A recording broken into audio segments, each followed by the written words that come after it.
Salam, apa kabar kalian hari ini? Saya harap kalian baik-baik saja. Dengan adanya pandemi ini, saya harap saat kalian berpergian jangan lupa menggunakan masker dan jaga jarak. Oke, saya langsung saja. Di sini saya akan memperkenalkan diri. Nama lengkap saya Claudia Salatrixda Gomez, kalian bisa memanggil Lia. Saya adalah peserta KKN Kampus Universitas Katolik Widya Mandira Kupang, Fakultas Keguruan dan Ilmu Pendidikan, Program Studi Pendidikan Musik. Di sini juga saya berterima kasih pada Objek yang sudah membantu saya dalam melaksanakan kegiatan KKN ini. Oke, baik. Pada kesempatan ini, saya akan menjelaskan bagaimana cara memainkan teknik arpeggio.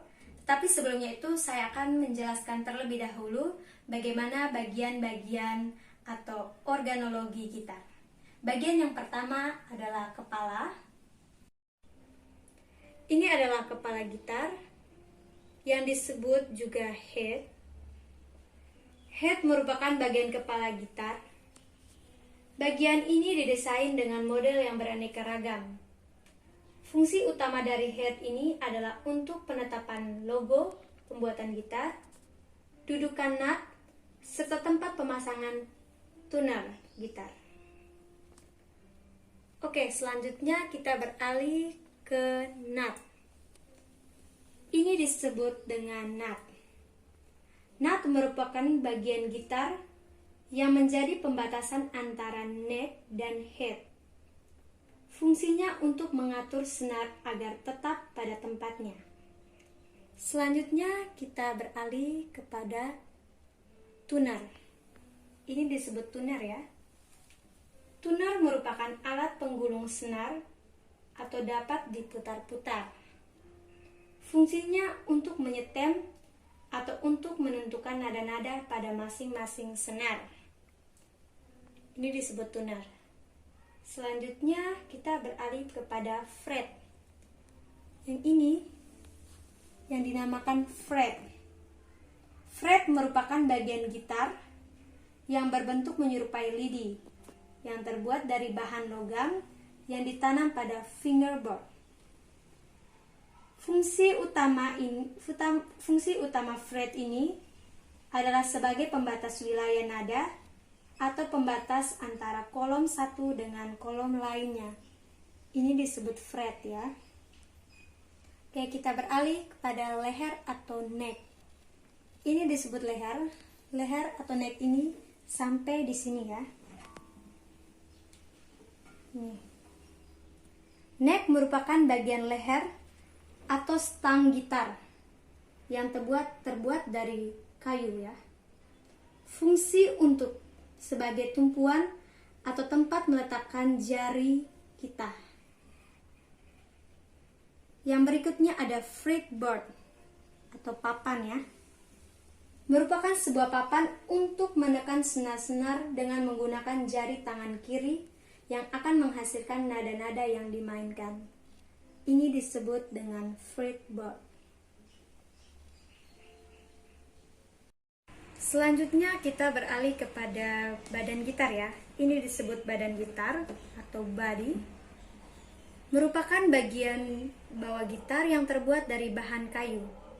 Body gitar ini memiliki berbagai bentuk yang beraneka ragam yang biasa menunjukkan ciri khas pembuat desain gitar ya. Ini disebut body gitar. Nah, selanjutnya kita beralih ke bridge. Ini disebut bridge. Bridge merupakan tempat meletaknya lubang senar yang menghubungkan senar ke badan gitar ya. Fungsinya adalah sebagai tempat mengaitkan atau meletakkan senar gitar agar jarak antara senar dan fret tidak terlalu menempel. Ini disebut bridge. Sekarang kita beralih ke lubang suara. Ini disebut lubang suara ya. Lubang suara sebagai tempat terjadinya resonansi atau sebagai tempat keluar masuknya suara dan membesarkan getaran suara yang dihasilkan oleh senar. Oke, sekarang kita beralih. Ini disebut senar ya atau string. Merupakan sebuah dawai yang ada pada gitar akustik ya. Tapi di sini saya menggunakan gitar klasik. Berikutnya ada saddle. Saddle merupakan sebuah bantalan yang terdapat pada bridge gitar atau sebuah tempat lubang senar untuk mengaitkan ujung senar dan untuk mengimbangi ketinggian papan pijit ya. Ini disebut saddle. Setelah kita mempelajari bagian-bagian atau organologi gitar, selanjutnya kita akan mempelajari tentang senar-senar pada gitar. Oke, baik. Pada senar 1, nada yang dihasilkan adalah nada E. Ini disebut E atas.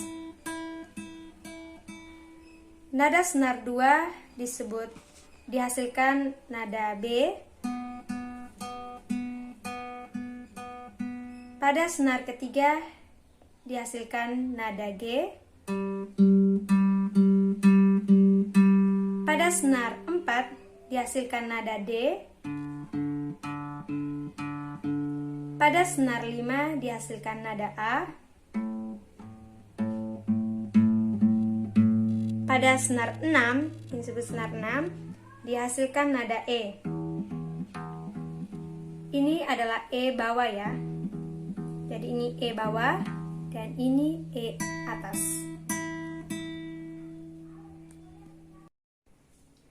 Oke, baik. Setelah kita mempelajari senar pada gitar, sekarang kita akan mempelajari penomoran dan penamaan pada jari ya. Di sini ada posisi jari tangan kanan dan posisi jari tangan kiri. Pertama-tama saya akan menjelaskan posisi jari tangan kanan. Di sini ada ibu jari yang diberi lambang P, dalam bahasa Spanyol disebut pulgar, dan di sini ada posisi jari telunjuk yang dilambangkan I, dalam bahasa Spanyol disebut indice. Di sini ada jari tengah yang dilambangkan M, yang dalam bahasa Spanyol disebut mindice. Ini disebut jari manis yang diberi lambang A, yang dalam bahasa Spanyol disebut anular, dan ini jari kelingking yang diberi lambang CH, dalam bahasa Spanyol disebut cicho ya. Oke, selanjutnya saya akan menjelaskan posisi tangan kiri ya. Di sini ada ibu jari. Ibu jari diberi penomoran 0. Mengapa diberikan penomoran 0? Karena ibu jari berfungsi untuk menopang di belakang leher gitar ya. Selanjutnya ada posisi jari telunjuk. Posisi jari telunjuk ini diberi penomoran 1. Selanjutnya ada jari tengah diberi penomoran 2. Selanjutnya ada jari manis diberi penomoran 3. Dan jari kelingking diberi penomoran 4. Oke, baik. Tadi kita sudah mempelajari penamaan dan penomoran pada jari tangan kanan dan jari tangan kiri. Sekarang kita lanjut mempelajari bagaimana cara posisi bermain gitar klasik ya. Posisi yang baik saat bermain gitar klasik, yang pertama kita harus duduk yang tegap. Duduk yang tegap ya. Oke, kepala diturunkan sedikit ke bawah agar bisa melihat jari saat bermain gitar. Selanjutnya, kaki kiri ditaruh di atas penyangga gitar. Selanjutnya, badan gitar, ini disebut pinggang ya. Pinggang gitar diletakkan di paha kiri. Oke, selanjutnya gitar dimiringkan ke atas sedikit dan menghadap ke depan. Ini. Selanjutnya kaki kiri berjauhan dengan kaki kanan agar gitar bisa leluasa.